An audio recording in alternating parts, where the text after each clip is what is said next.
ప్రసన్నాంజనేయ స్వామి దేవస్థానంలో శనివారం నుంచి హనుమత్ జయంతి ఉత్సవాలు ప్రారంభమవుతాయని ఆలయ వేద పండితులు వంగర హరిశంకర అవతారు తెలిపారు. శుక్రవారం సింగరకొండ శ్రీ ప్రసన్నాంజనేయ స్వామి దేవస్థానంలో పరిపాలనా భవనంలో ఈవో తిమ్మనాయుడు వేద పండితులు అర్చకులతో ఉత్సవాల ప్రారంభం గురించి చర్చించారు. ఈ సందర్భంగా వేద పండితులు హరిశంకర అవధాని మాట్లాడుతూ ఈ నెల 9వ తేదీ నుంచి 14వ తేదీ వరకు హనుమత్ జయంతి వేడుకలు జరుగుతాయని, శనివారం హరిద్రాఘటన మహోత్సవం, సుందరకాండ, హనుమాన్ చాలీసా పారాయణం, శ్రీరాముల వారికి సీతమ్మ వారికి ఉత్సవమూర్తులకు స్నపన తిరుమంజనం, తీర్థప్రసాదాల వితరణ జరుగుతుందని, శనివారం కార్యక్రమానికి ఉభయదాతలుగా కోటా శ్రీనివాస్ కుమార్ దంపతులు వ్యవహరిస్తారని అవధాని చెప్పారు. భక్తులందరూ పాల్గొని స్వామివారిని దర్శించుకుని తీర్థప్రసాదాలు స్వీకరించాలని పిలుపునిచ్చారు. భక్తులకు విజ్ఞప్తి, మన ప్రకాశం జిల్లా అద్దంకి మండలం సింగరకొండ శ్రీ లక్ష్మీ నృసింహ క్షేత్రంలో వేంచేసి ఉన్న సింగరకొండ శ్రీ ప్రసన్నాంజనేయ స్వామి వారికి ఈ సంవత్సరం కుంభాభిషేకం, నూతనంగా ముఖమండపము, అంతరాలయము, విమాన శిఖరము నిర్మాణం అయిన తర్వాత ప్రప్రథమంగా ఈ సంవత్సరం హనుమత్ జయంతి మహోత్సవములు పాంచాన్నిక దీక్షతో చేస్తే చాలా వైభవంగా ఉంటుందని శృంగేరి జగద్గురువులు శ్రీ శ్రీ శ్రీ విధుశేఖర భారతీ స్వామి వారి ఆదేశానుసారము దేవస్థానము అర్చకులు మరియు దేవస్థానం పాలకవర్గం వారు, దేవస్థాన కార్యనిర్వహణాధికారి గారి సంయుక్త నిర్ణయముతో స్వామివారి ఆదేశానుసారముతో ఈ సంవత్సరం పాంచాన్నిక దీక్షగా హనుమత్ జయంతి మహోత్సవం జరుపుటకు పెద్దలు నిర్ణయించినారు. అది 9వ తారీఖు సప్తమి శనివారం. ఆంజనేయ స్వామి చాలా ప్రీతికరమైనది. ఈ సంవత్సరం హనుమత్ జయంతి విశేషమైందంటే హనుమత్ జయంతి మంగళవారం రావటం, తర్వాత ఈ నక్షత్రం కూడా స్వామివారి పుట్టిన నక్షత్రమే పూర్వభాద్ర నక్షత్రమే వచ్చింది, మంగళవారం రావడం ఈ సంవత్సరం చాలా విశేషము.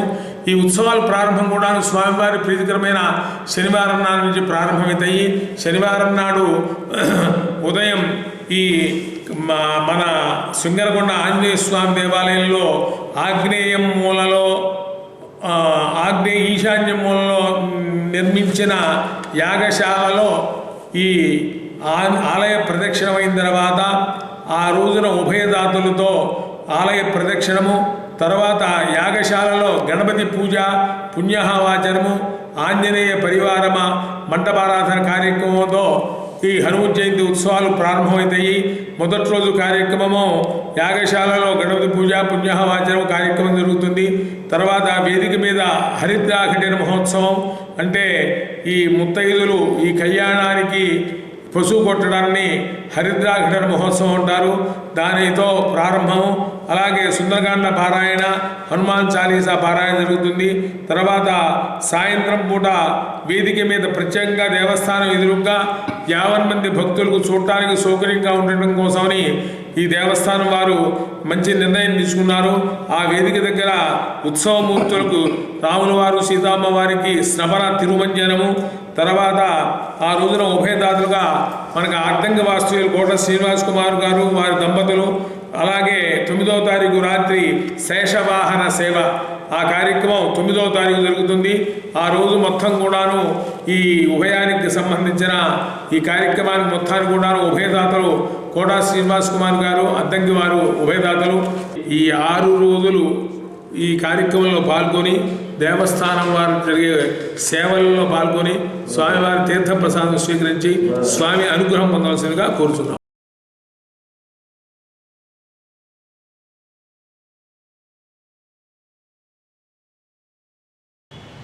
కిషోర బాలికలు మంచి చెడులు తెలుసుకుని చెడుకు దూరంగా ఉండాలని, తల్లిదండ్రులు చెప్పిన విధంగా నడుచుకుంటూ సెల్ ఫోన్లకు దూరంగా ఉండాలని అద్దంకి మండల పరిషత్ అభివృద్ధి అధికారి వరుదిని అన్నారు. అద్దంకి మండలం తిమ్మాయిపాలెం గ్రామంలోని గ్రామ సచివాలయంలో శుక్రవారం ఐసిడిఎస్ వారి ఆధ్వర్యంలో కిషోర వికాసం కార్యక్రమం నిర్వహించారు. కార్యక్రమంలో MPDO Varudini, deputy DEO Gangadhar, MEO Srinivasarao, HM Gangadhar, supervisor Indira పాల్గొన్నారు. జరిగిన కార్యక్రమంలో ఎంపీడీఓ వరుదిని మాట్లాడుతూ రాష్ట్ర ప్రభుత్వం మే 1 నుంచి జూన్ 9వ తేదీ వరకు కిషోర వికాసం కార్యక్రమాన్ని ఏర్పాటు చేసిందని, కిషోర బాలికల్లో వయసును బట్టి మార్పులు చేర్పులు వస్తుంటాయని, కిషోర బాలికలు ఆరోగ్యపరంగా ఇబ్బందులు రాకుండా ఉండాలంటే రక్తహీనత లోపం అనేది రాకుండా ఉండాలన్నారు. రక్తహీనత నివారణకు మంచి పోషకాలు కలిగిన ఆహారం తీసుకోవాలన్నారు. చేసుకున్నందువల్ల ఇలాంటి కొన్ని సమస్యల్ని మనం ఎదుర్కోవడానికి వీలవుతుంది. కిషోరీ వికాసం అంటే ఏంటి? ఆ ఏజ్ 11 నుంచి 19 టీనేజ్ అంటారు చూసారా? ఆ టీనేజ్లో మనుషుల్లో మార్పులు వస్తాయి. అంత చిన్న పిల్లవాడు కొంచెం మనిషి ఎదగడానికి శారీరకంగా కానీ మానసికంగా కానీ మార్పులు వస్తాయి.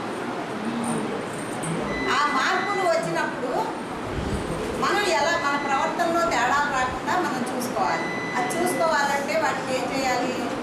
ఇంట్లో సరైన పరిస్థితులు ఉండాలి, లేదా ఆ పరిస్థితులు లేనప్పుడు దాన్ని ఎదుర్కొనే శక్తి ఉండాలి. ఇవన్నీ చేయడానికి మనకి మానసిక ఆరోగ్య సామర్థ్యం పెరుగుపడాలి. అవన్నీ చెయ్యాలి అంటే ఇందులో ముఖ్యంగా రక్తహీనత అన్నారు. ఇందాక ఎంఈఓ గారు చెప్పారు, రక్తం అంటే ప్రతి ఒక్కరికి ఎంత ఉంటుందని చెప్పారు? 5 లీటర్ల రక్తం ఉంటుంది కదా. అదేం చేస్తూ ఉంటుంది? రక్తం ఒక చోట కూర్చుంటుందా? ఏం చేస్తూ ఉంటుంది? బాడీ అంతా మూవ్ అవుతూ ఉంటుంది.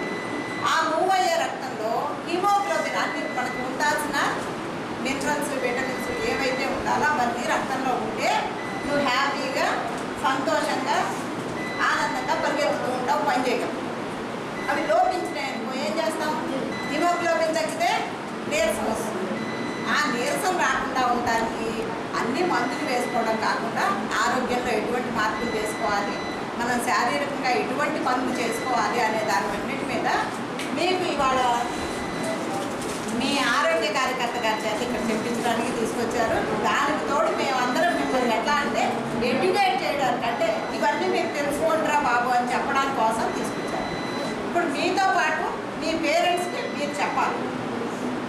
మిగతా వాళ్ళలో మేడం గారు నా సలహా ఏంటంటే పేరెంట్స్ కూడా తీసుకొస్తేనే మనం ఇలాంటి వాళ్ళు తప్పుడు నిర్ణయాలు తీసుకోకుండా మన పిల్లల్ని మంచి మార్కుల్లో పెట్టడానికి ఒక్కరోజే కదా, నెక్స్ట్ వీక్ మళ్ళీ అట్లా చేసుకోండి. ఆడపిల్లలే కాకుండా ఇది మగ పిల్లలకు కూడా అంతే. వాళ్ళకు కూడా శారీరకంగా మార్పులు ఆడకైనా మగకైనా వస్తాయి. కాబట్టి వాళ్ళలో ఎలాంటి మార్పులు వస్తాయి, వాళ్ళకి ఎటువంటి సలహాలు సూచనలు కావాలి అనేది ప్రతి వారంలో మనకి నిర్దేశించారు. ఇవాళ ఏంటది? మూడోది కదా. మన 3వ వారం ఆరోగ్యమైన, 4వ వారం నా అవసరాలు మరియు మన సవాళ్ళు. ఇప్పుడు మీకు రకరకాల అవసరాలు ఉంటాయి, అవగాహన చేసుకోవాలి. ముఖ్యంగా ఈ సెలవుల్లో అనేది సద్వినియోగపరచుకోవాలి. మరి దానికి సంబంధించి మనము బుక్స్ చదవటం అనేది నేర్చుకోవాలి. బుక్స్ మీద మాత్రమే, బుక్స్ చదవటం వల్ల మాత్రమే మనం మన జీవన విధానాలని మార్చుకోవచ్చు. కేవలం మన ఫోన్ల ద్వారా మన ఆరోగ్యాలు చెడిపోవడం తప్ప ఏ లేదు. కేవలం మన ఆరోగ్యం మాత్రమే మనల్ని రక్షించింది, ఎవరో కాదు. ఇప్పుడు మన ఇంట్లో ఇప్పుడు మన బాధల్ని మన తల్లి తండ్రి వాడు పంచుకోలేరు కదా, ఎవరి బాధను వాళ్ళే అనుభవించాలి. కాబట్టి మనం చేసే ప్రతి పని మన ఆరోగ్యాన్ని మనకుండా మన కుటుంబ సభ్యులు ఎవరు ఇబ్బంది పడకూడదు అనే భావన మనం తెలుసుకోవాలి. మంచిగా ఎదగాలి. మంచిగా ఎదగాలంటే కేవలం పుస్తకాలు మాత్రమే. మరి మనం ఎలా పెరగాలి, ఏం ఆహారం తీసుకోవాలి, మనం ఎలా నడవాలి, ఇవన్నీ విషయాలు కేవలం బుక్స్ ద్వారా మాత్రమే తెలుస్తుంది. కాబట్టి మనం బుక్స్ చదవటాన్ని, బుక్స్ని ప్రేమించండి. మరి అలాగనే పెద్దవాళ్ళు ఇలాంటి ప్రోగ్రాములకు హాజరు కాండి.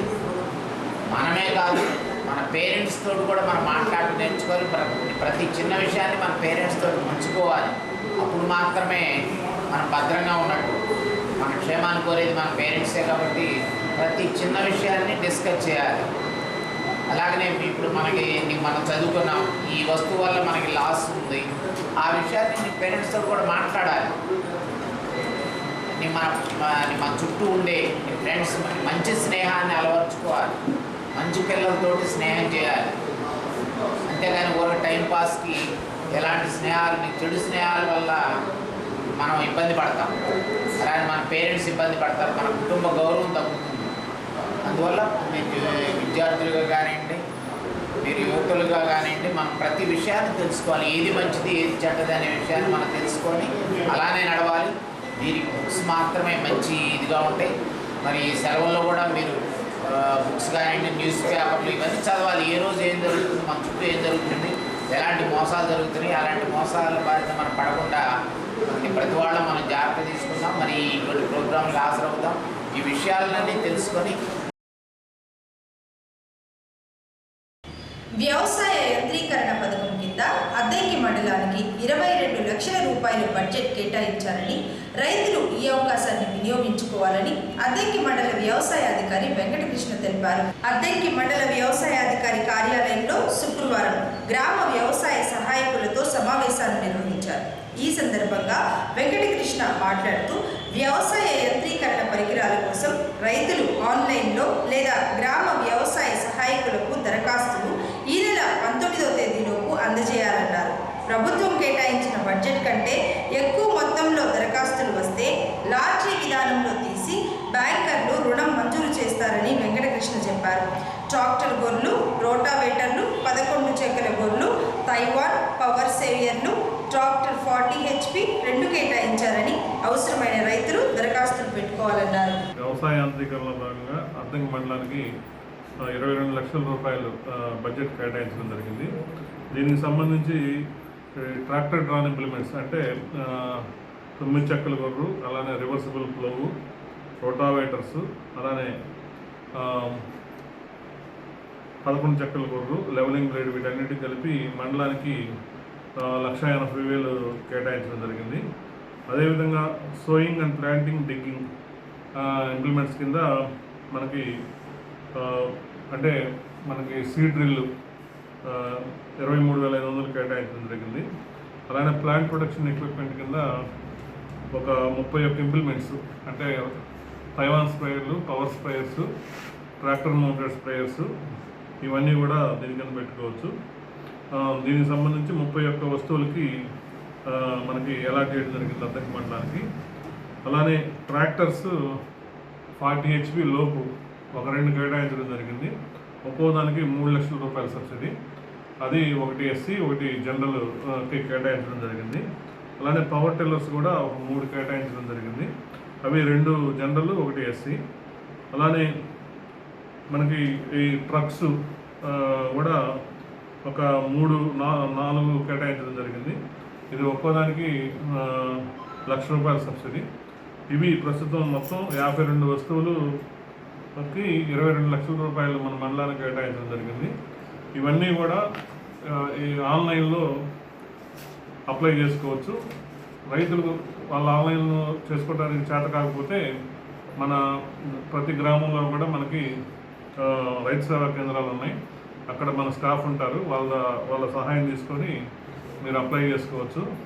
ఈ అప్లై చేసుకునేది నిన్న 5వ తేదీ నుంచి 19వ తేదీ వరకు మనం అప్లై చేసుకున్న తర్వాత ఇవన్నీ కూడా జాయింట్ కలెక్టర్ గారికి వెళ్తాయి. తర్వాత మన కేటాయించిన బడ్జెట్ కంటే ఎక్కువ ఉంటే, ఈ లోపు ఉంటే అందరికీ ఇంప్లిమెంట్స్ ఇవ్వడం జరుగుతుంది. దాటిపోతే ఇవన్నీ కూడా లాటరీ పద్ధతిలో లాటరీ ద్వారా బెనిఫిషియరీని ఎంపిక చేసుకొని మీరు అప్లై చేసుకున్న మీరు ఇచ్చినటువంటి ఆధార్తో కూడిన ఫోన్ నెంబర్కి మీకు సెలెక్ట్ అయినట్లు మీకు మెసేజ్ వస్తుంది. ఆ మెసేజ్ తీసుకొని నాన్ సబ్సిడీ పోస్టును వ్యవసాయాధికారి కార్యాలయంలో మీరు చెల్లించినట్లయితే ఒక వారం 10 రోజుల్లో మీకు PO ఇచ్చేసి ఆ ఇంప్లిమెంట్ మీకు సరఫరా చేస్తారు. కాబట్టి రైతు సోదరులందరూ కూడా ఈ నెల 19వ తేదీ లోపు మనకి ఇప్పుడు చెప్పినటువంటి వస్తువులందరికీ కూడా ఎంతమంది అయినా అప్లై చేసుకోవచ్చు. అయితే మనకి టార్గెట్ మించిపోతే వీళ్ళందరూ కూడా లాటరీ ద్వారా కేటాయించబడడం జరుగుతుంది. కాబట్టి ఈ అవకాశాన్ని రైతు సోదరులను కూడా ఉపయోగించుకొని ఈ ఇంప్లిమెంట్స్ని పొందవలసిందిగా కోరుతున్నాను.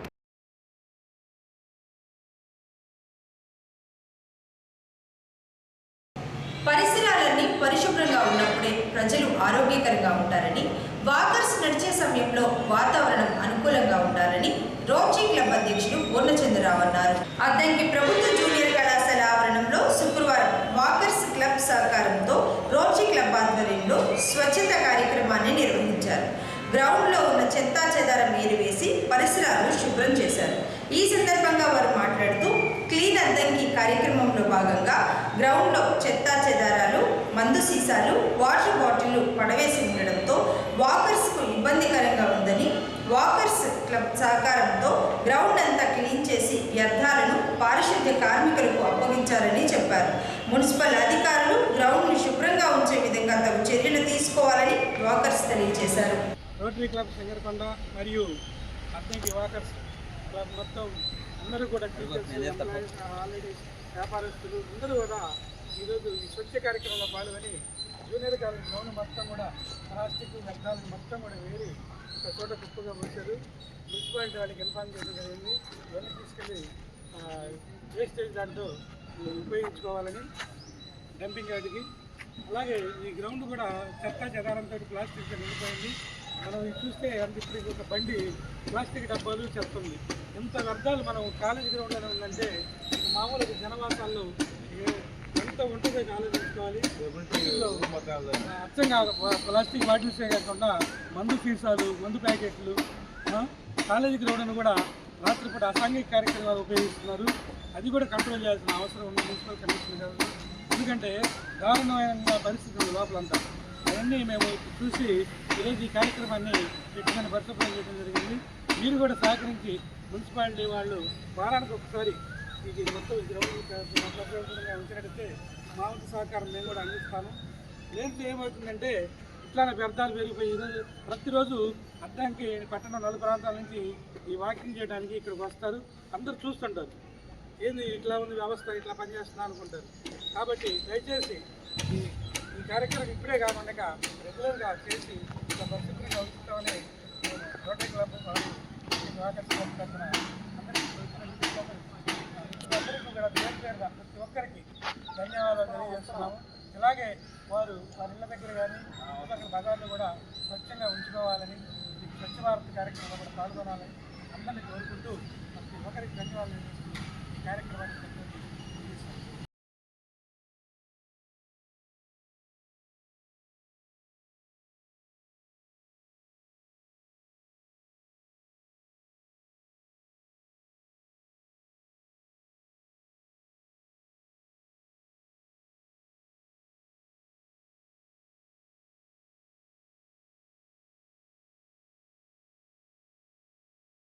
సింగరకొండలో త్వరలో ప్రతిష్ఠ చేయబోతున్న శ్రీరామనామ స్తూపం అష్టలక్ష్మి సమేత భద్రాచలం సీతారామస్వామి వారి దేవాలయం ఆవరణంలో శుక్రవారం వాసవి వనితా క్లబ్ ఆధ్వర్యంలో గోమాతకు శ్రీమంతం వైభవంగా నిర్వహించారు. శ్రీమంతం కార్యక్రమంలో వాసవి వనితా క్లబ్ సభ్యులు, మహిళలు పాల్గొని సాంప్రదాయ పద్ధతిలో మహిళలకు శ్రీమంతం ఏ విధంగా అయితే చేస్తారో అదేవిధంగా గోవుకు పూజలు చేసి శ్రీమంతం చేశారు. గోవును గోమాతగా భావించి శ్రీమంతం చేసేందుకు, తిలకించేందుకు మహిళలు విశేషంగా తరలివచ్చారు. శ్రీమంతం అనంతరం ప్రసాద వితరణ చేశారు. కానీ మాత అంటే అన్నిటికంటే శ్రేష్టమైనటువంటి జీవులన్నింటిలో కల్లా మాత అనేది చాలా గొప్ప పదం. అమ్మ అని పిలవటం అనేది, అమ్మ అని పిలిపించుకోవటం, అమ్మ అని పిలవటం అనేది చాలా గొప్ప అదృష్టం. అలాంటి ఒక గోమాతని మాత్రమే జీవులలో మాత అనేటువంటి సార్థక నామం సంపాదించుకుంది గో ఒకటి. మిగతా వాటికి ఎటుకి లేదు. గోవులో ఎన్నో కోట్ల దేవతలు ఉన్నారు అని మన పెద్దలందరూ కూడా చెప్తారు. గోవు కృష్ణభాగంలో ఒకటి, తోకలో ఒకటి, కొమ్ములో ఒకటి, రొమ్ములో ఒకటి, పట్టులో ఒకటి, నోటిలో ఒకటి, కళ్ళలో ఒకటి, నువ్వులో ఒకటి, ఇట్లా దేవతలు సమస్త దేవతలు కూడా గోమాతలో ఉన్నాయని విశ్వసిస్తాం. గోవు యొక్క గొప్పతనం ఏమిటంటే ఆ ఒక విషయాన్ని ఎక్కించి చూశారట. గోవు చూద్దాం ఏమిటని. ఆ విషయం ఏం చేయలేదట. దాంట్లో మళ్ళీ పాలల్లో స్వచ్ఛమైన పాలు వచ్చినాయట. పరిశోధన చేశారు. అయితే మనకు తెలియక గోవుని మనం చిన్న చూపు చూడటం, కబేడాలకు తరలించడం జరుగుతుంది. గోవు యొక్క మూత్రం కావచ్చు. మనం యజ్ఞయాగాదులు చేసినప్పుడు పంచగవ్యాలు అంటాం. పంచామృతాలు అంటే మనకు తెలుసు. పంచగవ్యాలు అంటే గోవుకు సంబంధించినటువంటివి. గోమూత్రము, గోవు పురుషం అంటే గోవు పేడ, ఆవు పాలు, ఆవు పెరుగు, ఆవు నెయ్యి, ఇవన్నీ కూడా కలిపి మనకి పంచగవ్య ప్రాశన అని మనకి ఇస్తారన్నమాట. కొన్ని యజ్ఞయాగాదులు మనకి రేపు ప్రతిష్టా కార్యక్రమాలు కూడా ఇలాంటివి జరుగుతాయి. కాబట్టి గోవు ప్రతి ఒక్క అవయవం కూడా గొప్పది. దానివలన కేవలం ఆరోగ్యపరమైనటువంటిది కాకుండా ధన సంపాదనకు కూడా ఎంతో ఉపయోగం అనేది. దీంట్లో వచ్చేటువంటి పేడను కానీ మూత్రాన్ని కూడా ఇప్పుడు పేటెంట్ హక్కులు తీసుకుని మన అమ్మేటువంటి చాలామంది ఉన్నారు. ఇప్పుడు గోవు మూత్రాన్ని స్వచ్ఛంగా తయారు చేసి అలాగే గోవు పేడని ఇవన్నీ కూడా చేస్తూ ఉన్నారు. కాబట్టి అది లేదంటారే ఏనుగు బ్రతికినా 10,000 చచ్చినా 10,000 అన్నట్టుగా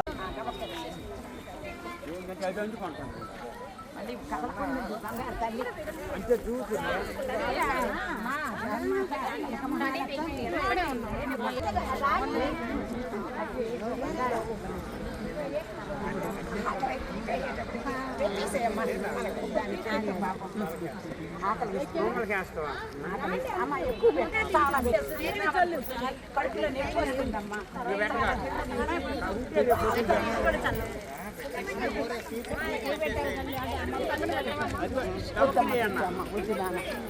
ఉమాగారు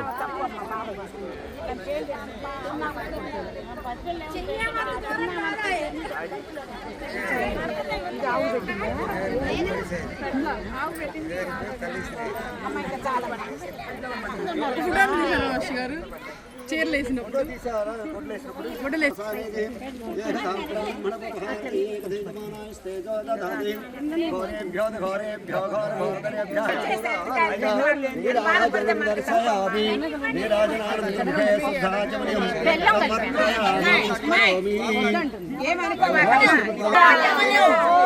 జై శ్రీరామ్ జై శ్రీరామ్ జై శ్రీరామ్ జై శ్రీరామ్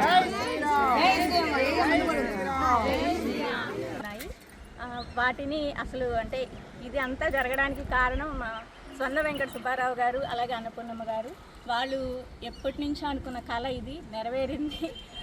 మా మాస్టర్ గారు చాలా కృషి చేశారు దీనికోసం. అమ్మగారు కానీ మాస్టర్ గారు కానీ వాళ్ళందరికీ నా తరపున మా క్లబ్ తరపున ధన్యవాదాలు. దాచుని రామిరెడ్డి జీవితం అందరికీ ఆదర్శప్రాయమని, రామిరెడ్డి యూటీఎఫ్కు చేసిన సేవలు ఎన్నడూ మర్చిపోలేనివని యూటీఎఫ్ జిల్లా నాయకులు అబ్దుల్లా అన్నారు. అద్దెంకి పట్టణంలోని యూటీఎఫ్ కార్యాలయంలో గురువారం రాత్రి దాచుని రామిరెడ్డి 10వ వర్ధంతి సభను నిర్వహించారు. ముందుగా రామిరెడ్డి చిత్రపటానికి యూటీఎఫ్ నాయకులు అబ్దుల్లా, వెంకట్రావు, బేతాడ పూర్ణచంద్రరావు తదితరులు కలిసి పూలమాలలు వేసి నివాళులర్పించి రామిరెడ్డి సేవల గురించి యూటీఎఫ్ నాయకులు కొనియాడారు. రామిరెడ్డి గారి గురించి ఆయన 10వ వర్ధంతి ముందు ఆయన జీవిత చరిత్ర తెలుసుకొని ఆయన నడిచిన నడవడిక, పోరాటం కానీ త్యాగం కానీ ఆయన చేసిన అనేక కార్యక్రమాలు మనం తెలుసుకున్న తర్వాతే తెలుసుకొని దాన్ని మన నిత్య జీవితంలో ఇప్పుడుండే ఉద్యమానికి అన్వయించుకొని ముందుకు సాగాల్సిన అవసరం ఎంతై ఉంది. ఆయన జీవితం అందరికీ ఆదర్శప్రాయం. ఆయన వ్యక్తిత్వం అందరికీ, అదేవిధంగా ఆయన ఒక దార్శనికుడు, ఒక దీర్ఘదర్శి, ఒక పోరాట యోధుడు, ఒక వ్యూహకర్త, ఒక నిర్మాణ నిపుణుడు, అదేవిధంగా ఒక బోధకుడు. ఆయన నిరాడంబరతత్వం, త్యాగం, కఠోర శ్రమ కానీ ఆయన యొక్క తపన, సిద్ధాంత నిబద్ధత అన్నితర సాధ్యమైనది. అలాంటి త్యాగ గుణాలు కలబోసిన ఒక ప్రకాశం జిల్లా పోరాట యోధుడు మన దాచూరి రామిరెడ్డి గారు. అయితే ఆయన సింగరాయకొండ మండలం పాకాల గ్రామంలో తల్లిదండ్రులు పేరారెడ్డి, శంకరమ్మకు జన్మించారు. ఆయన ఆ గ్రామంలోనే చిన్నతనం నుండి మిగతా తోటి విద్యార్థులు కలిసి గ్రామంలో ఒక లైబ్రరీ, అదేవిధంగా గ్రామంలో వామపక్ష భావజాలాలు గల కొటారు ఉప్పు రైతుల ఉద్యమంలో కానీ ఇలాంటి పోరాట కార్యక్రమాలు పాల్గొంటూ ఉండేవాడు. ఆ రోజుల్లో ఆ గ్రామంలో ఉండే భూస్వామి ఏం చేశారంటే, ఇతను ప్రతి కార్యక్రమానికి అడ్డు వస్తున్న ఇతన్ని బయటికి పంపించండి అని చెప్పి వాళ్ళ తల్లిదండ్రులు చెప్పి అతన్ని ఉపాధ్యాయ ఉద్యోగంలోకి ట్రైనింగ్ సెంటర్కి పంపించాం. అయినా కూడా ఆయన వెళ్ళిన చోట కూడా ఉపాధ్యాయ వృత్తి ట్రైనింగ్ పొందిన తర్వాత కూడా ఆ గ్రామంలో కానివ్వండి, సింగరాయకొండ మండలంలో ఉపాధ్యాయ ఉద్యోగం చేస్తున్నప్పుడు సింగరాజు రామకృష్ణయ్య గారు ఆయన పనిచేస్తుంటారు.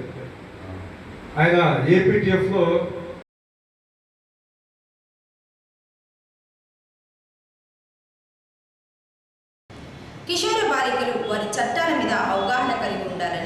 ఐసిడిఎస్ సూపర్వైజర్ ఇందిరా అన్నారు.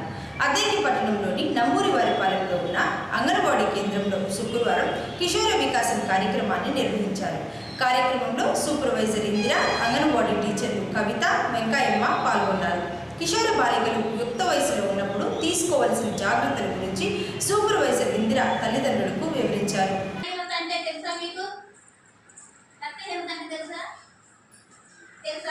ఏంటి చెప్పండి. స్కూల్లో ప్రతి గురువారం ఐరన్ టాబ్లెట్ వేసుకున్నారు కదా, ఎందుకు వేసుకుంటున్నారు? 11 గ్రాములు కన్నా శరీరంలో రక్తం పెరగడం కోసం వేసుకోవాలి కదా. రక్తం తగ్గకుండా ఉండాలంటే మనం ఏం చేయాలి? వాళ్ళని చెప్పి మనం ఏం చేయాలి? చూడండి, మన అమ్మలాగా చెప్తున్నారు మేడం గారు, అర్థమైందా? బాగా శ్రద్ధ పెట్టుకున్నా. ఇప్పుడు ఎందుకు ఎక్కువ ఆహారం తీసుకోవాలంటే మీరు చదువుకోవాలి కదా, స్కూల్కి వెళ్ళాలి, చదువుకోవాలి, ఆటల్లో పాల్గొనాలి, బాగా చదువుకోవాలి అంటే ఏం చేయాలి? మనకి ఎక్కువ శక్తి కావాలి. శక్తి కావాలంటే ఏం చేయాలి? ఎక్కువ ఆహారం తీసుకోవాలి. ఆహారంలో కూడా అన్ని రకాలు ఉండాలి. ఆకుకూరలు, కూరగాయలు, ధాన్యాలు, మిల్లెట్స్ అంటే రాగులు, సజ్జలు ఇవన్నీ ఉంటాయి, వాటిని మిల్లెట్స్ అంటారు. ధాన్యాలు అంటే కందిపప్పు, పెసరపప్పు, శనగపప్పు ఇవన్నీ ఉంటాయి కదా, వాటిని పప్పు ధాన్యాలు అంటారు. ఆకుకూరలు, కూరగాయలు, నాన్ వెజ్ అన్నీ ఉండాలి. మనం తీసుకున్న ఆహారంలో, రోజు తీసుకున్న ఆహారంలో ఏవో ఒకటి ఉండాలి. అన్నీ ఉంటే మనం ఆరోగ్యంగా ఉంటాం. ఆరోగ్యంగా ఉంటే ఏం రావు దగ్గరికి? ఏమి రావు దగ్గరికి? వ్యాధులు రావు. ఇప్పుడు ఈ టైంలో ఏమొస్తాయి? ఈ టైంలో జ్వరాలు వస్తాయి, జలుబులు వస్తాయి, ఇంకా విరోచనాలు అవుతాయి, వాంతులు వస్తాయి, ఇవన్నీ వస్తాయి. ఎందుకు వస్తాయి ఇవన్నీ?